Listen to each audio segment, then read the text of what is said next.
Welcome to the Gut 360 podcast. I'm your host, Eli Brecher, a Registered Associate Nutritionist on a mission to empower you to transform the health of your mind, body, and gut. This podcast is the place where we share nutrition tips, mindset tools, and actionable steps to help you thrive on your journey to a healthier gut and a happier you. If you're ready to get into the driver's seat of your own health and unlock your full potential, you're in the right place, and I am so glad you're here. Hi, welcome back to the Gut 360 podcast for your weekly dose of Monday morning gut health inspiration and education. Today, we're doing some nutrition myth busting on the topic of gut health and bloating. So if you're curious about what really matters when it comes to gut health, we're breaking down the common misconceptions and looking at the actual facts that you need to be paying attention to if gut health is really a priority for you. Before we get started, let's begin with our food of the week and my favorite way to use it. This week's food of the week is cauliflower, which is part of the cruciferous vegetable family, and it has so many health benefits. It's packed with antioxidants, sulforaphane, and choline, which is essential for mood, memory, and healthy brain development. It's great for heart health, liver health, and hormone health. And it's high in fiber, which is of course brilliant for a healthy digestive system. My favorite way to use cauliflower is in my turmeric roasted cauliflower and crispy cauliflower leaves. This recipe is an easy side dish that you can serve with any meal, and it's also delicious tossed into a salad. So if you're one of those people who thinks that cauliflower is a boring vegetable, then this recipe is going to change your mind. You can find it on my website, elibrecher.co.uk, which is linked in the show notes below. Now let's get into the episode on 5 common myths when it comes to bloating and gut health, and then look at 11 things that actually matter when it comes to reducing bloating and supporting a healthy gut. The first common misconception about gut health that I see all the time is that you can only get probiotics from supplements and that everyone needs to be taking a probiotic supplement. So often I hear that taking a probiotic supplement is the only way to improve your gut health, it's the be all and end all. But actually, in reality, supplements can help some people, but getting probiotics from natural food sources like fermented foods, so live yogurt, kefir, sauerkraut, and kimchi, is also an effective way and often even more beneficial. And these foods provide a diverse range of beneficial bacteria, whereas with supplements, they'll have specific types of bacteria which may not actually be helpful for you as an individual. The second myth I hear all the time is that you need to cut out all carbs. I hear that cutting out all carbs is necessary for a healthy gut, but in reality, things like whole grains and fiber-rich carbs, so fruits, starchy vegetables, things like sweet potato and butternut squash and parsnips, these are crucial for gut health, and they provide the fuel that your gut bacteria needs to thrive. Carbohydrates in these foods are really important for maintaining a healthy gut microbiome, so that collection of the trillions of bacteria that live inside our gut and contribute to our overall health. The third myth I see is that you should avoid all fermented foods if you're prone to bloating. The truth is, fermented foods like yogurt, kefir, and sauerkraut contain beneficial bacteria that can actually improve your gut health when consumed in moderation. And these foods help to increase the diversity of your gut microbiome. So while they may cause bloating if you're not used to eating any fermented foods, I often will recommend gradually incorporating them into your diet with as little as 1 teaspoon a day. Everyone is different, and of course, some people can tolerate them better than others. Myth number 4 is about drinking water with your meals. So people will say that if you drink any water with your meals, that's going to cause you to become bloated. That's not quite true. Staying hydrated regularly throughout the day helps to aid our digestion and helps to prevent bloating. So drinking water with your meals can actually help digestion by breaking down food more effectively.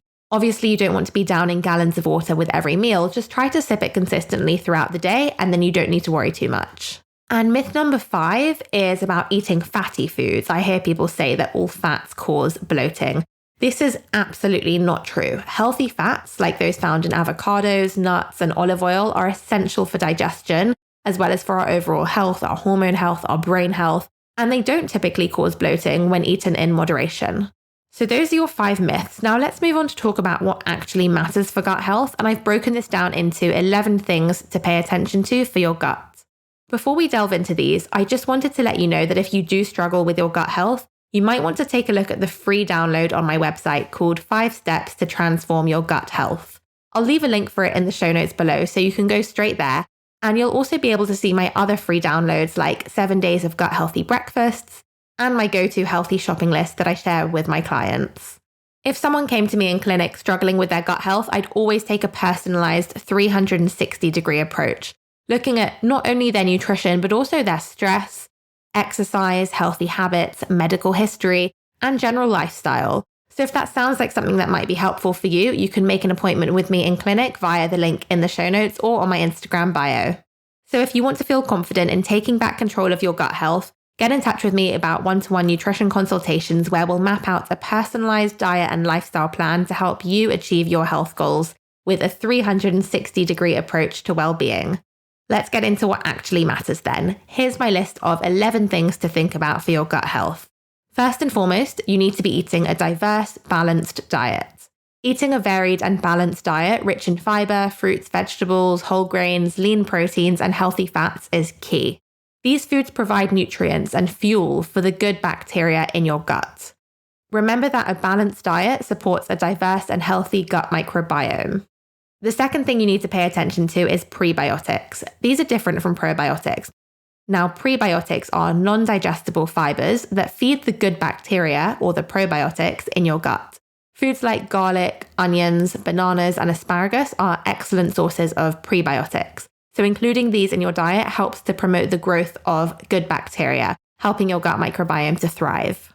Number 3 is hydration. Drinking plenty of water is crucial for digestion and overall gut health. And water helps break down food and keep your digestive system running smoothly. So staying hydrated will aid in that nutrient absorption and also help to prevent constipation. Number 4 is avoid eating too fast. When you eat too quickly, you actually swallow more air, which can lead to bloating. So take your time, chew your food well, and enjoy your meals to help prevent this. Number 5 is portion sizes. Large meals can overfill your stomach, and this can lead to bloating. So try to eat smaller, perhaps more frequent meals throughout the day instead of a few large ones. Of course, you need to be aware that everyone is different, so it's always best to take a personalized approach and see what works for you as an individual. Number 6 is certain foods. Some foods are more likely to cause bloating than others, so things like beans, lentils, carbonated drinks, and certain vegetables like broccoli and cabbage. If these foods bother you, try eating them in smaller amounts or with other foods that are easier to digest. And some of these are really healthy, and it might just be that right now your gut is not in a state of optimal health, and so you're struggling to digest these foods. So what you might want to do is improve your overall gut health, which will help you in turn to break down things like beans and broccoli and lentils. Number 7 is high sodium foods. Eating too much salt can cause your body to retain water, which can in turn lead to bloating. So opt for fresh whole foods and limit processed sugar and packaged foods that are often high in sodium. 8 is food intolerances. So some people have food intolerances to certain foods like lactose or gluten. And if you notice that you start to feel bloated after eating these foods, you might want to talk to a doctor or a nutritionist. On the Gut 360 podcast, we always take a 360-degree approach to gut health because, as you know, nutrition is just one piece of the puzzle. And it's about so much more than just the food that we eat. So let's talk about some lifestyle factors that are really key to consider here as well. So number 9, we come on to regular exercise. Physical activity can help to maintain a healthy gut by promoting regular bowel movements and reducing inflammation in the body. Aim for at least 30 minutes of moderate exercise most days of the week. This could be anything from a brisk walk to Pilates to a home workout following a YouTube video. Exercise really enhances your gut motility and it supports a healthy gut microbiome too. Number 10, this is a huge one, stress management. Chronic stress can have a really negative impact on your gut health. So practicing stress-reducing activities like meditation, deep breathing, or yoga can help to keep your gut in balance.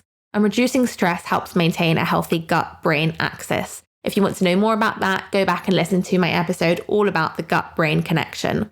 And finally, number 11 is sleep. Getting enough quality sleep is essential for gut health.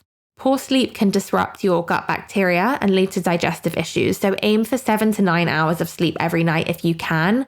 And remember that good sleep hygiene supports a balanced gut microbiome. There you have it, 5 common myths and 11 things that actually matter for a healthy gut. Before we dive into the nutrition Q&A of the week, remember that it's important to listen to your body and notice what works for you. So what causes bloating for one person might not affect another.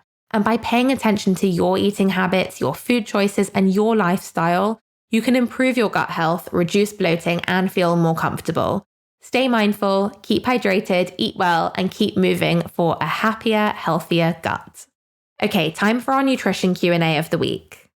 The question I'm answering today, which was submitted on Instagram, is what foods can I eat to support healthy hair growth? So the best foods for your hair include nutrients like protein, healthy fats, specifically omega-3, antioxidants, vitamins like vitamin C, vitamin D, and biotin or B7, minerals like iron and zinc. So let's break those down and talk about some good food sources, because I always recommend a food-first approach before turning to supplements. So starting with protein, our hair is made up of a protein called keratin, which our body produces naturally from protein-rich foods. So we want to be eating things like beef, chicken, fish, eggs, yogurt, and then plant-based proteins too, like nuts and seeds, lentils, chickpeas, and beans. Then we move on to omega-3. So the best source is oily fish like salmon, mackerel, anchovies, and sardines. You can get some omega-3 from a few plant-based foods like chia seeds, flax seeds, and walnuts. Then we have iron. The best source is red meat. So you can also get some iron from spinach, lentils, chickpeas, pumpkin seeds, and tofu. For vitamin C, you want to be eating plenty of fruits and vegetables, specifically things like strawberries, kiwi, oranges, guava, peppers, broccoli, and parsley. And for your antioxidants, it's the whole berry family, so blueberries, strawberries, raspberries, as well as pecan nuts, avocados, beetroot, kale, cinnamon, and turmeric, all great sources for antioxidants. Biotin is one that people tend to supplement with all the time, but you can actually get it from your diet from milk, eggs, bananas, spinach, sweet potato, and almonds. Now, when it comes to vitamin D, the sun is the best source. This is one that I actually do recommend supplementing with. In fact, the government guidelines in the UK say that everyone here should be taking a vitamin D supplement from October to March because we just don't get enough sunlight to meet our needs. Some people would actually benefit from it all year long. You can get a little bit of vitamin D in the diet from egg yolks, so make sure you're not throwing away the yolk, the yellow part, oily fish, red meat, liver, and fortified foods. Then we have zinc, so hair loss and hair breakage can actually occur as a result of a zinc deficiency. So make sure you're eating fish, poultry, eggs, beans, lentils, nuts, and seeds. To summarize, a deficiency in certain nutrients can have a negative effect on the health of your hair, and it can slow down hair growth or contribute to hair loss. So making sure that your diet includes many of the foods we've just discussed can really help to ensure that you get enough of the essential nutrients which can promote the rate of hair growth. I've actually got a whole blog post all about what to eat for healthy hair, which I'm going to link in the show notes below for you if you'd like to have a read. Don't forget you can submit your nutrition questions to be answered on the podcast Q&A by sending me a DM on Instagram at Eli Brecher Nutrition. I hope you guys really enjoyed listening to this episode. I share loads more nutrition and lifestyle tips on Instagram every day. And if you try any of these tips to support your gut health after listening to this episode, I would love to hear from you. If you can spare 10 seconds, please rate this podcast and leave me a review wherever you're listening to it. It really helps the podcast reach more people and help them on their journey to a healthier gut and a happier life. I hope you have the best week ahead, and I will be back in your ears next Monday with another guest interview on the Gut 360 podcast. I know you're going to love this one, so make sure you click the follow button so you don't miss it. Thank you so much for listening to today's episode of the Gut 360 podcast. If you enjoyed this podcast or learned something new, it would mean the world to me if you could leave a 5-star review on Apple, Spotify, or wherever you're listening. And make sure you hit follow for weekly episodes every Monday morning. Do share this podcast with anyone who you think it may benefit. And for your chance to win a free online nutrition consultation with me, just take a screenshot of this episode and share it on your Instagram stories, tagging at Eli Brecher Nutrition so I can repost you. See you back here next Monday.